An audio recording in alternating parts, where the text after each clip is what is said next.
Hey students, I usually like to visit you live, but that wasn't possible this year with the pandemic, so I thought I'd put together a quick video to talk to you about Veterans Day. A little bit about me to start. I'm a former paratrooper. I was in the 82nd Airborne, and on this slide you see some significant things for me. You see my dad pinning on my Ranger tab. You see my 2 feet under canopy. My parachute had just opened, probably 500 feet above the ground, and on the bottom I'm in Panama at Jungle Warfare School. At the top, one thing that's significant about me, a lot of students ask, why did you join the military?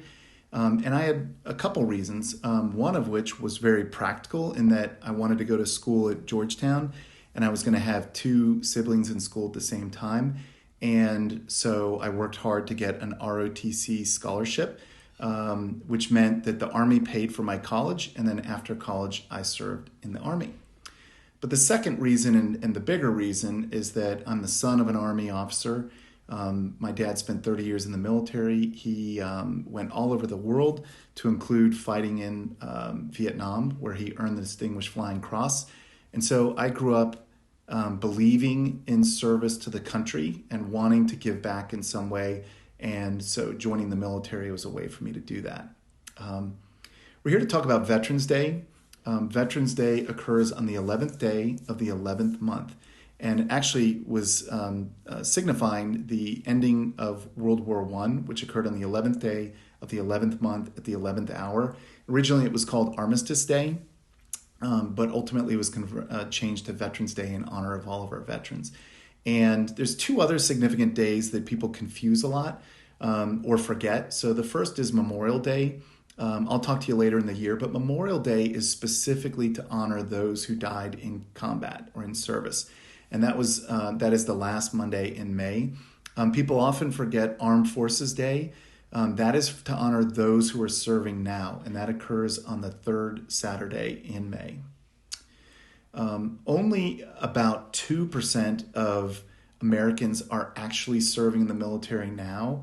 And only, when you add in the veterans, only about 7 out of 100 have served. And so one of the reasons I like to talk to you about Veterans Day and Memorial Day is because I think it's important for that 7% to talk to the other 93% so that you can understand the service and sacrifice that those make. So I have a slide here. It shows people that I know or that friends of mine know.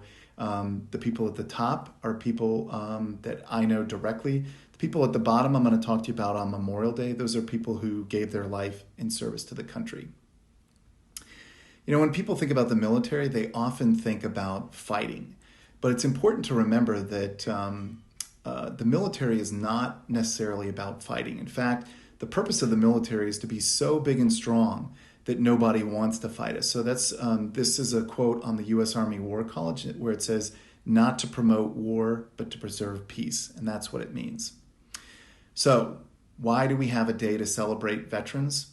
In my opinion, there's some very good reasons, and I'll talk about 4 of them. So the first is that daily training has risk. The second is the military helps you on a daily basis. The third is keeping peace globally. And then when all else fails, we need a military to be willing to stand up for us. So training is absolutely risky. So even when we're not in war, it's dangerous to be in the military. And so to give an example, this is a picture of some paratroopers in the unit that I was in, the 82nd Airborne, walking to a plane and then loaded onto a plane. And in one instance, two planes crashed in air, and one of them ended up crashing on the place where troops were loading. And it caused a massive fire. And in that fire, 24 paratroopers died. So even in peacetime, being in the military is dangerous. And if you watch the news, there are plenty of examples where soldiers die in training accidents. And it's just because when you're training to fight in combat, it's gonna have some risk associated with it. So the second reason is that the military helps you, even in peacetime. So I'm going to focus on disasters and pandemics. We'll start with pandemics since that's in the news. COVID-19 vaccines are supposed to be coming in the next couple of months, and the military is going to play a vital role in helping deliver that vaccine to health systems near you so that it can be distributed quickly and efficiently, and we can get it up and use it as quickly as possible. So the military is particularly good at logistics, which means supply and moving things around. And so the military will help with that. Now, because they're good at logistics, they're also great when natural disasters occur. This is a picture of soldiers during Hurricane Katrina providing food and water to people, I believe, in New Orleans.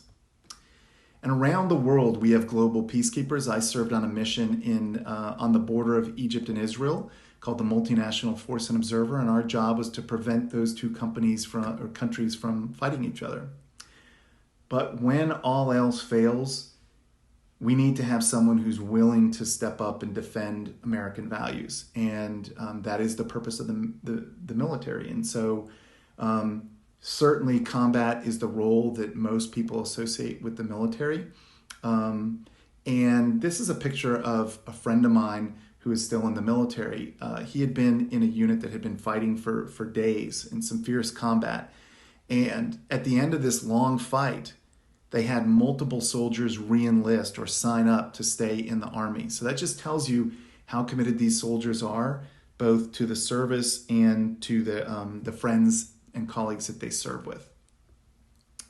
So why do we have a day to celebrate Veterans Day? We do for all those reasons, but last but not least, it's important to remember the sacrifices that families make.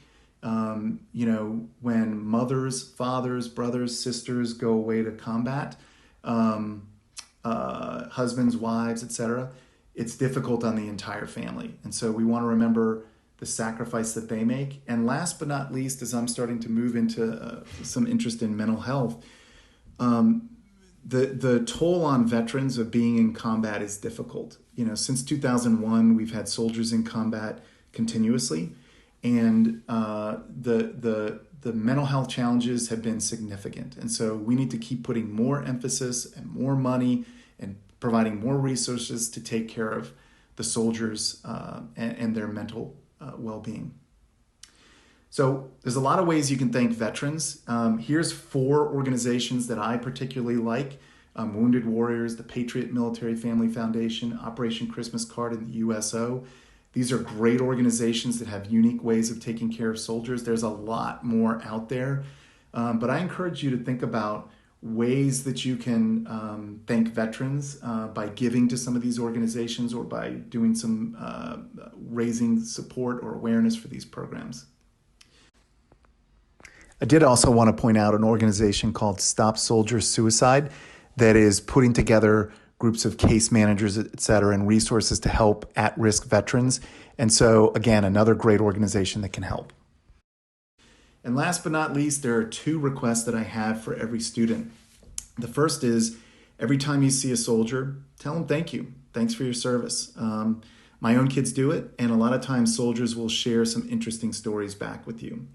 And then the second thing is talk to your parents about what you heard today and what you learned, and see if you have any stories of veterans in your own family. And the United States is a young country, so your family service may extend outside the United States, but that's okay. You should know your family's history.